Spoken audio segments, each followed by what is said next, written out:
Zaburi 23 mstari wa kwanza. Bwana ndiye mchungaji wangu, sitapungukiwa na kitu. Kuna msaada mkubwa wa kiroho kurudia maneno haya. Ninakuagiza uwe unarudia maneno ya Zaburi hii. Imani yako itakuwa kwa kasi isiyo ya kawaida. Kwa nini? Imani chanzo chake ni kusikia, na kusikia huja kwa neno la Kristo. Jenga utaratibu, weka ratiba ya kujisikia mwenyewe ukitamka maneno ya Mungu yatiayo nguvu. Imani yako itakuwa kwa kusikia mwenyewe ukinena neno la Bwana. Neno Bwana lilotumika hapa ni Yehova au Yahwe. Ni lile ambalo Mungu alimwambia Musa pale kichakani, jina lako nani? Mimi niko. Waebrania, Yehova ni neno zito ambalo wamekuwa hawataki kulitamka kwa uzito wake. Wamekuwa wakitumia neno Adonai kwa maana ya Bwana. Niruhusu nikusisitize mambo mawili hapa. Bwana na wangu. Bwana ndiye mchungaji wangu.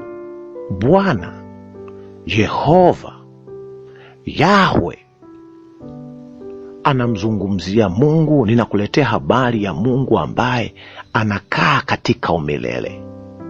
Huyu Mungu ambaye ni mmiliki wa kila kitu, nguvu zote zina yeye, aliyeumba vyote, anayejua kila kitu kinachoendelea na kitakachokuja. Ninazungumzia Mungu anayeabudiwa na matrilioni kama sio madesilioni ya malaika. Ninamzungumzia Mungu anayemiliki anga na kuratibu kila kinachoendelea katika malimwengu, na si dunia tu. Kumbuka, dunia ni kama punje ya mchanga katika michanga ya bahari katika universe, ulimwengu. Huyo ndio anakwambia useme wewe Bwana ndiye mchungaji wangu, ndiye Bwana wako, ndiye Yehova wako, ndiye Mungu wako, aliyoko, aliyekuwako na atakayekuja, ndiye Mungu wako. Huyu Bwana huyu amejitoa kukuhudumia, kukujali. Ametoa maisha yake ili akukee, akujali wewe. Hebu mwite Bwana. Bwana ndiye mchungaji wangu. Neno mchungaji hapa linamaanisha to feed au kulisha. Kwa maana nyingine, Bwana ndiye mlishaji wangu. Kondoo ambaye alikuwa akichungwa ni wanyama ambao, ukiacha wanyama wote wa kufugwa, kondoo ni mnyama anayehitaji uangalizi kuliko wanyama wengine wote wa kufugwa. Anahitaji matunzo ya utulivu. Ukimburuza, ukimshambulia, ukimpelekesha, unamtoa kwenye mstari. Kondoo haendeshwi, kondoo anaongozwa. Na yule pekee anayemlisha na kumjali kondoo ndiye anayeweza kumuongoza huyo kondoo. Na hii ndiyo sababu viongozi wakubwa waliosimamisha taifa la Kiisraeli la Kiebrania walianza kuwa wachungaji wa kondoo. Daudi alitolewa kuchunga kwenye uchungaji wa kondoo. Musa alikaa miaka 40 akichunga kondoo. Maana jinsi unavyochunga kondoo ndivyo unapaswa kuchunga watu. Ndio maana watu ni viumbe wa hiari. Ukimkosea na uwezo wa kuachana na mambo hayo, akaachana na Mungu. Kwa hiyo inahitaji hekima ya viwango vya uchungaji wa kondoo. Ndio maana siku ile Petro anaulizwa na Yesu, Petro, Simoni mwana wa Mariona, Petro, je, wanipenda? Anasema, Bwana, wewe wajua kwamba mimi nakupenda. Bwana akamwambiaje? Lisha kondoo wangu. Lisha kondoo wangu. Mara 3. Paulo na yeye anatoa ushuhuda alivyojitoa kwa kondoo wa Bwana waliowekwa chini yake.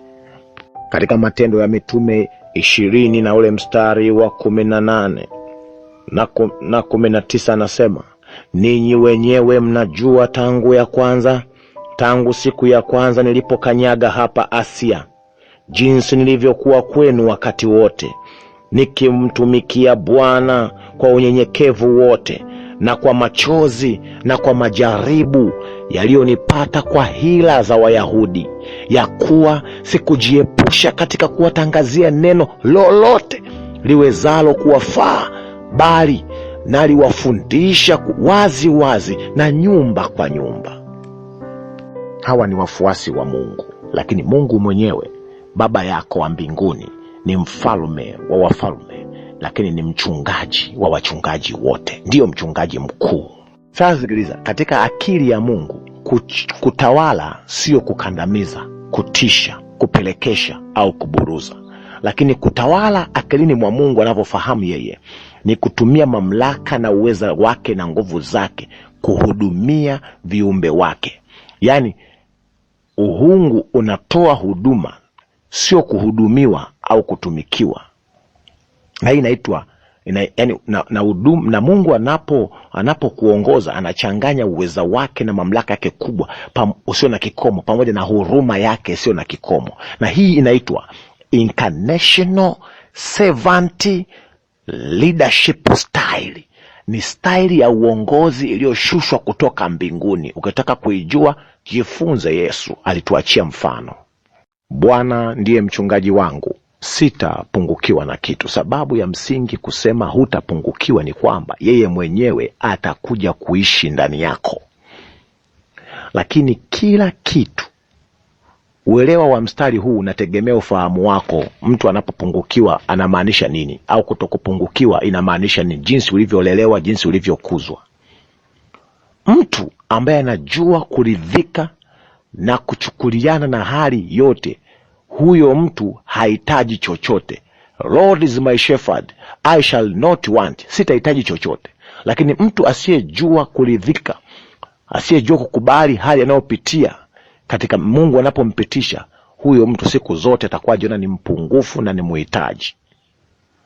Msikilize Paulo, tunao mfano kwenye Biblia. Wafilipi 4 mstari wa 11 mpaka 13.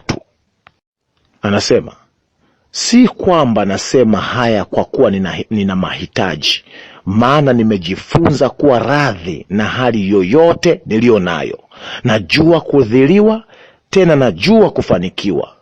Katika hali yoyote na katika mambo yoyote nimefundishwa kushiba na kuona njaa, kuwa na vingi na kupungukiwa. Ninayaweza mambo yote katika yeye anitiaye nguvu. Haleluya.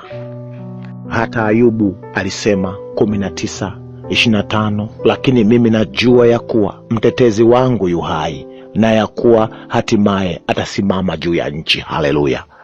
Hawa ni watu ambao wanaposema Bwana wanajua wanamaanisha nini. Ni mchungaji wangu, sio wa kanisa, sio wa kikundi cha kidini, wa kwako binafsi. Mmoja wewe na familia yako. Mfanye Bwana kuwa mchungaji wako, mlishaji wako. Hutapungukiwa na kitu. Unasema maisha yangu hayafai, nimekuwa ni mzinzi, nimekuwa ni mwizi, nimekuwa ni mtu wa ovyo ovyo na kunywa pombe, maisha yangu yamejaa upungufu na uhitaji, sina Yesu ndani yangu. Na unasema mimi nataka Bwana awe mchungaji wangu, ili niungane na watakatifu wengine kusema sitapungukiwa kitu. Usichelewe. Shetani amekuburuza kwa muda mrefu. Ibilisi atakutesa na kukuua. Njoo kwa mchungaji wa kweli. Ngoja nikupe siri. Wenzako wengi wamegundua kwamba wanapoteza muda mwingi, wanamkimbilia Yesu kwa spidi isiyo ya kawaida. Njoo ungane na wenzako.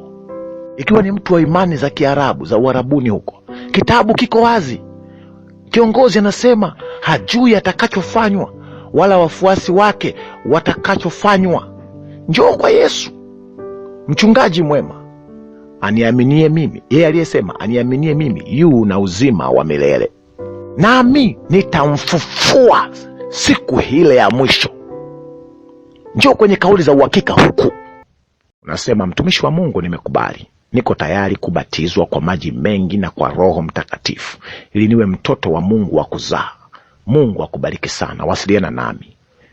Mungu akubariki. Mungu abariki kazi ya mikono yako, akupatie njozi na mawazo. ukawe mtu wa maana katika nchi hii na dunia hii kwa jina la Yesu.